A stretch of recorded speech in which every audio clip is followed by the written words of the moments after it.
MTC 2211 number 18. Dear local business owners. My name is Carol Williams, President of the Student Council at Yellowstone High School. Carol Williams, Yellowstone.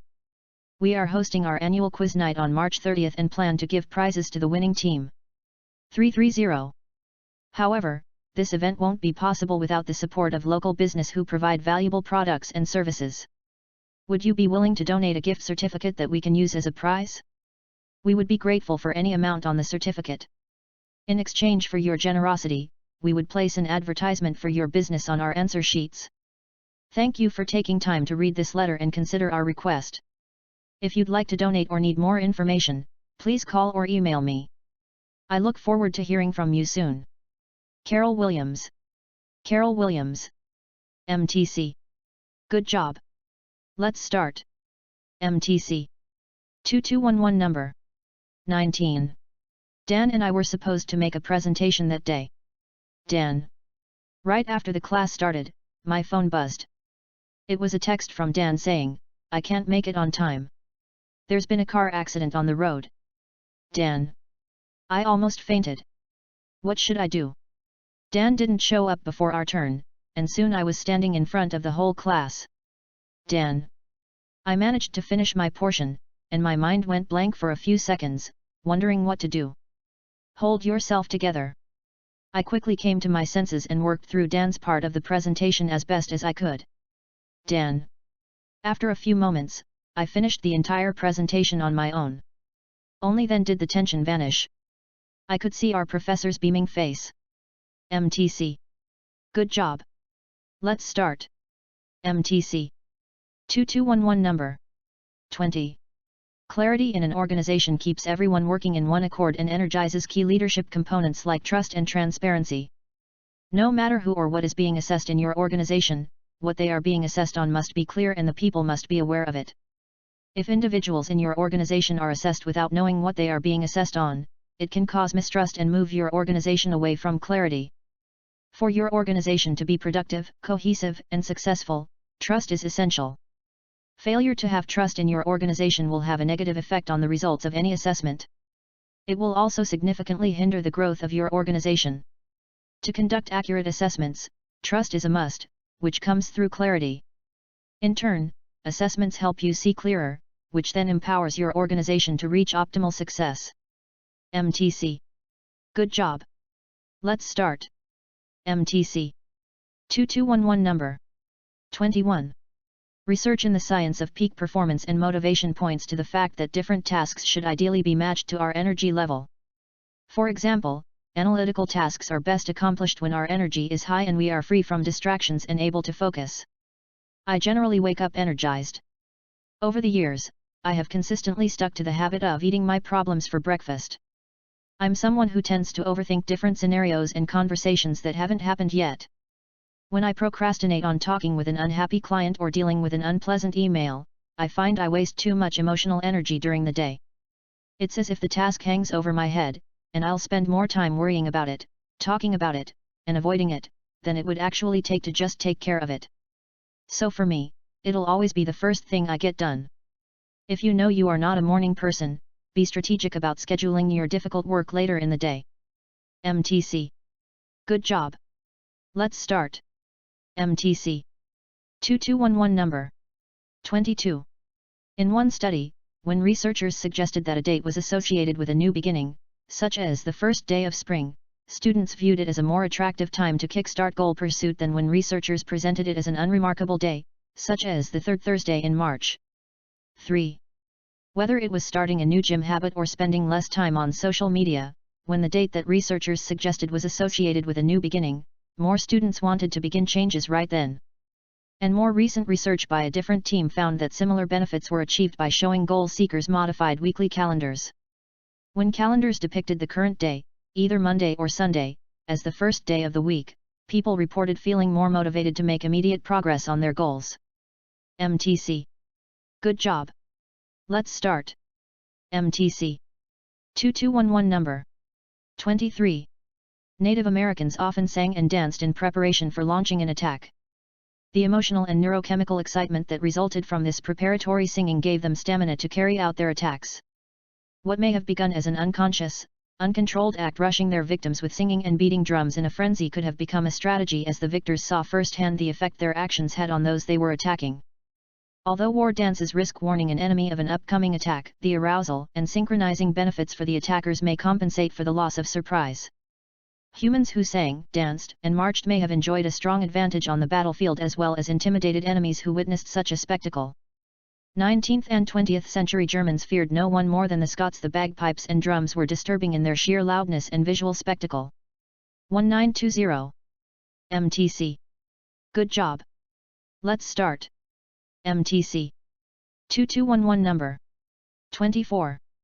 The recent cycling as a lifestyle craze has expressed itself in an increase in the number of active cyclists and in growth of cycling club membership in several European, American, Australian and Asian urban areas.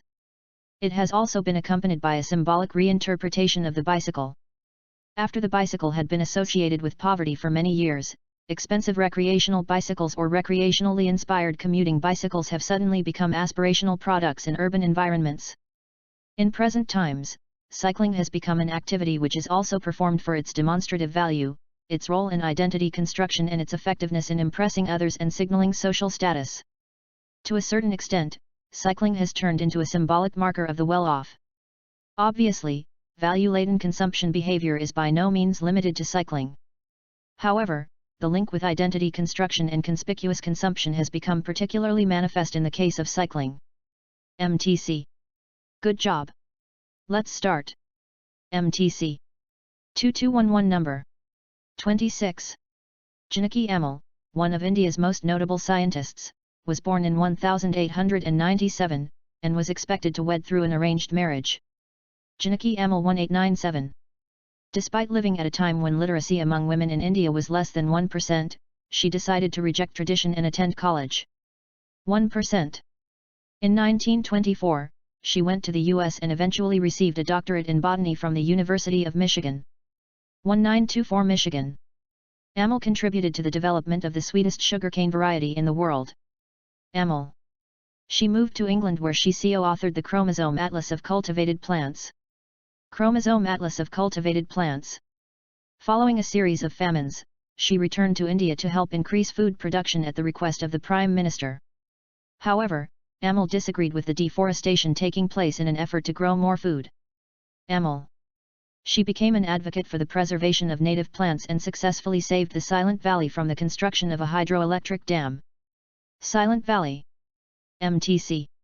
Good job. Let's start. MTC. 2211 number 29. Preemption means that a strategy is designed to prevent a rival from starting some particular activity. In some case, a preemptive move may simply be an announcement of some intent that might discourage rivals from doing the same. The idea of preemption implies that timing is sometimes very important. A decision or an action at one point in time might be much more rewarding than doing it at a different time point. Preemption may involve upweighting advertising for a period before and during when a new entrant launches into a market. The intent is to make it more difficult for the new entrant's advertising to make an impression on potential buyers. Product proliferation is another potential preemption strategy. The general idea is to launch a large variety of product variants so that there is very little in the way of market demand that is not accommodated. Arguably, if a market is already filled with product variants, it is more difficult for competitors to find untapped pockets of market demand. MTC. Good job. Let's start. MTC. 2211 number 30. Countershading is the process of optical flattening that provides camouflage to animals. When sunlight illuminates an object from above, the object will be brightest on top. The color of the object will gradually shade darker toward the bottom. This shading gives the object depth and allows the viewer to distinguish its shape. Thus, even if an animal is exactly, but uniformly, the same color as the substrate, it will be easily visible when illuminated. Most animals, however, are darker above than they are below. When they are illuminated from above, the darker back is lightened and the lighter belly is shaded.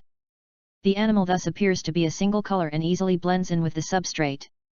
This pattern of coloration, or countershading, destroys the visual impression of shape in the organism. It allows the animal to blend in with its background. MTC. Good job. Let's start. MTC. 2211 number 31. No learning is possible without an error signal. Organisms only learn when events violate their expectations. In other words, surprise is one of the fundamental drivers of learning. Imagine hearing a series of identical notes, a. Each note draws out a response in the auditory areas of your brain, but as the notes repeat, those responses progressively decrease. This is called adaptation, a deceptively simple phenomenon that shows that your brain is learning to anticipate the next event. Suddenly, the note changes, a number. A number. Your primary auditory cortex immediately shows a strong surprise reaction.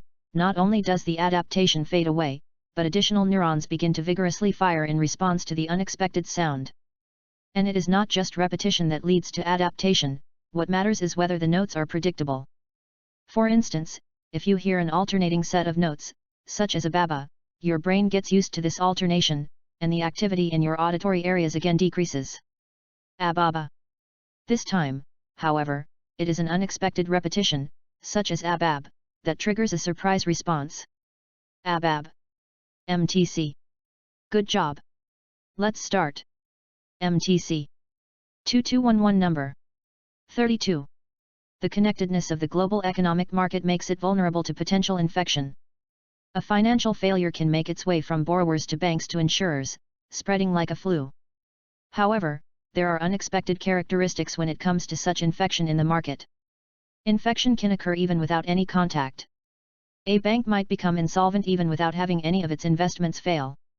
Fear and uncertainty can be damaging to financial markets, just as cascading failures due to bad investments. If we all woke up tomorrow and believed that Bank X would be insolvent, then it would become insolvent. X. In fact, it would be enough for us to fear that others believed that Bank X was going to fail, or just to fear our collective fear. X. We might all even know that Bank X was well managed with healthy investments, but if we expected others to pull their money out, then we would fear being the last to pull our money out. X. Financial distress can be self-fulfilling and is a particularly troublesome aspect of financial markets. MTC. Good job. Let's start. MTC. 2211 number. 33. Negative numbers are a lot more abstract than positive numbers. You can't see -4 cookies and you certainly can't eat them, but you can think about them, and you have to, in all aspects of daily life, from debts to contending with freezing temperatures and parking garages. 4. Still, many of us haven't quite made peace with negative numbers. People have invented all sorts of funny little mental strategies to sidestep the dreaded negative sign. On mutual fund statements, losses, negative numbers, are printed in red or stuck in parentheses with no negative sign to be found. The history books tell us that Julius Caesar was born in 100 BC, not -100. Julius Caesar -100100. The underground levels in a parking garage often have designations like B1 and B2. B1 B2. Temperatures are one of the few exceptions. Folks do say, especially here in Ithaca, New York, that it's -5 degrees outside, though even then, many prefer to say 5 below zero. New York Ithaca -55. There's something about that negative sign that just looks so unpleasant.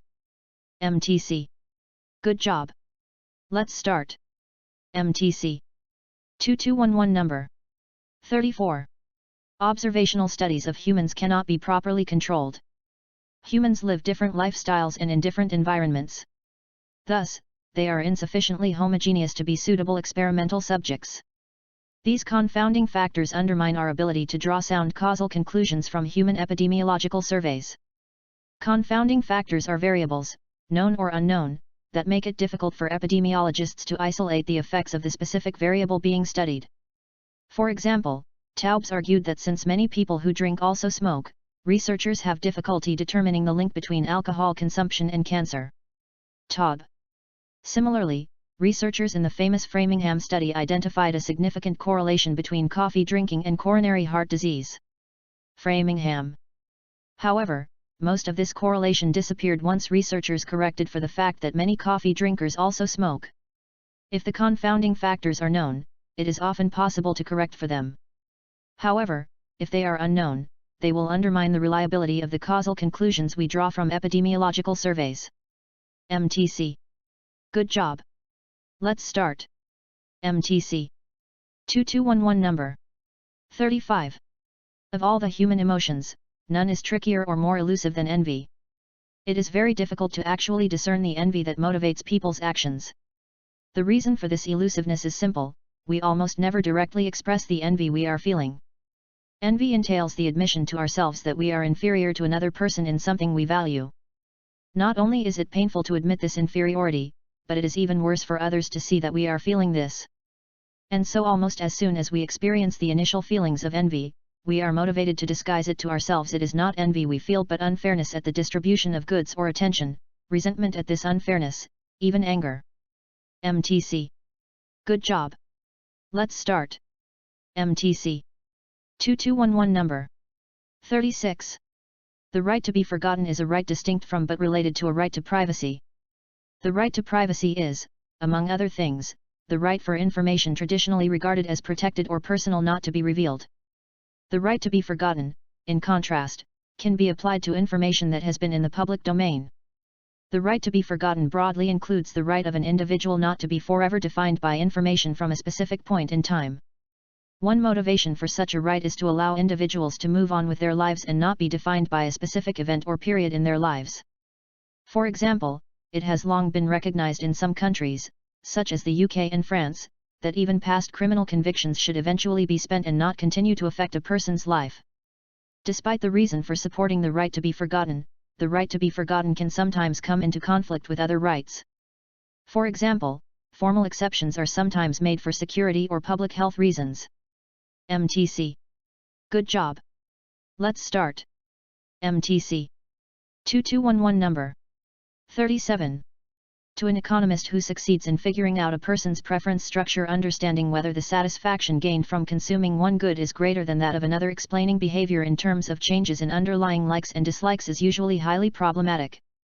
To argue, for instance, that the baby boom and then the baby bust resulted from an increase and then a decrease in the public's inherent taste for children, rather than a change in relative prices against a background of stable preferences, places a social scientist in an unsound position.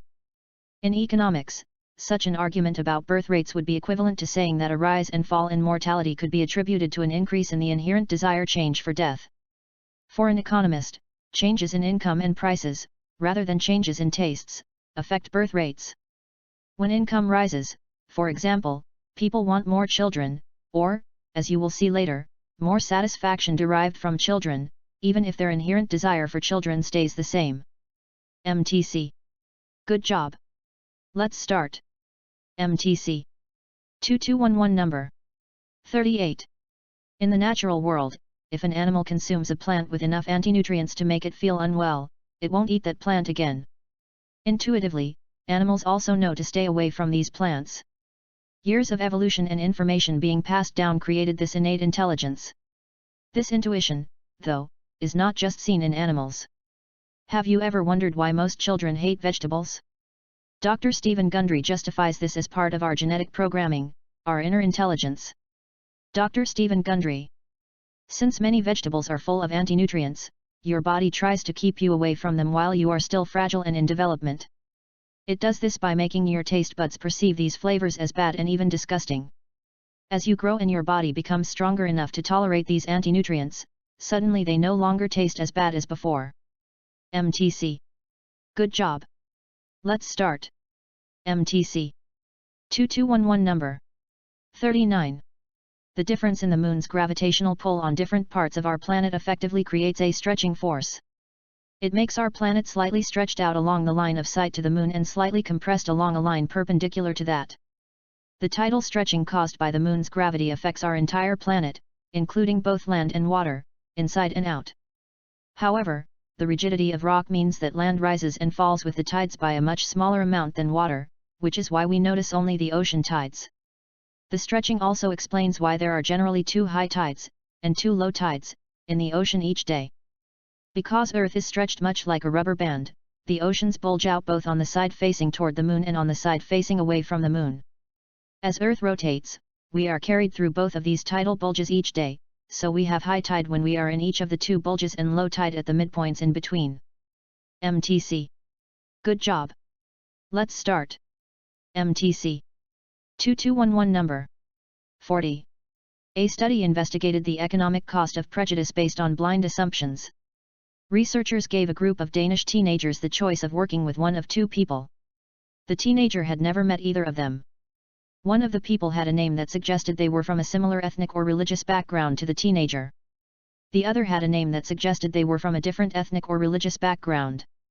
The study showed that the teenagers were prepared to earn an average of 8% less if they could work with someone they thought came from the same ethnic or religious background.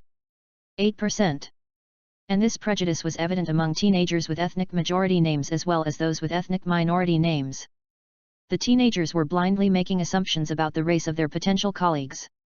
They then applied prejudice to those assumptions, to the point where they actually allowed that prejudice to reduce their own potential income.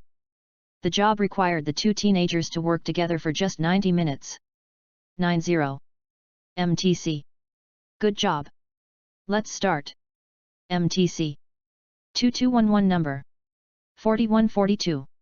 A neuropsychologist, Michael Gazzaniga, conducted a study that shows that our brains excel at creating coherent, but not necessarily true, stories that deceive us. Michael Gazzaniga. In the study, split-brain patients were shown an image such that it was visible to only their left eye and asked to select a related card with their left hand. Left eye vision and left side body movement are controlled by the right hemisphere. In a split-brain patient, the connection between the right and left hemispheres has been broken, meaning no information can cross from one hemisphere to the other. Therefore, in this experiment, the right hemisphere was doing all of the work, and the left hemisphere was unaware of what was happening. Gazzaniga then asked participants why they chose the card that they did. Gazzaniga. Because language is processed and generated in the left hemisphere, the left hemisphere is required to respond. However, because of the experiment's design, only the right hemisphere knew why the participant selected the card. As a result, Gazzaniga expected the participants to be silent when asked to answer the question. Gazzaniga. But instead, every subject fabricated a response. The left hemisphere was being asked to provide a rationalization for a behavior done by the right hemisphere. The left hemisphere didn't know the answer. But that didn't keep it from fabricating an answer. That answer, however, had no basis in reality. Now, if this study had been limited to split-brain patients, it would be interesting but not very relevant to us. It turns out split-brain patients aren't the only ones who fabricate reasons. We all do it. We all need a coherent story about ourselves, and when information in that story is missing, our brains simply fill in the details. MTC. Good job. Let's start. MTC. 2211 number 4345. The basketball felt like it belonged in Chanel's hands even though it was only a practice game. Chanel. She decided not to pass the ball to her twin sister, Vasha. Vasha. Instead, she stopped, jumped, and shot the ball toward the basket, but it bounced off the backboard. Chanel could see that her teammates were disappointed. Chanel. The other team got the ball and soon scored, ending the game. When the practice game ended, Chanel felt her eyes sting with tears. Chanel. It's okay, Vasha said in a comforting voice. Vasha. Chanel appreciated her, but Vasha wasn't making her feel any better. Chanel. Vasha. Vasha wanted to help her twin improve. Vasha. She invited her twin to practice with her. After school, they got their basketball and started practicing their basketball shots. At first, Chanel did not like practicing with Vasha because every time Vasha shot the ball, it went in. Chanel. Vasha. Vasha. But whenever it was Chanel's turn, she missed. Chanel. She got frustrated at not making a shot. Don't give up. Vasha shouted after each missed shot. Vasha. After 12 misses in a row, her 13th shot went in and she screamed, I finally did it. 1213. Her twin said, I knew you could. Now let's keep practicing. The next day, Chanel played in the championship game against a rival school. Chanel. It was an intense game and the score was tied when Chanel was passed the ball by Vasha, with 10 seconds left in the game. Chanel 1-0 Vasha. She leaped into the air and shot the ball. It went straight into the basket.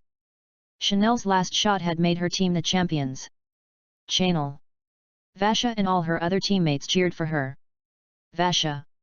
MTC. Good job.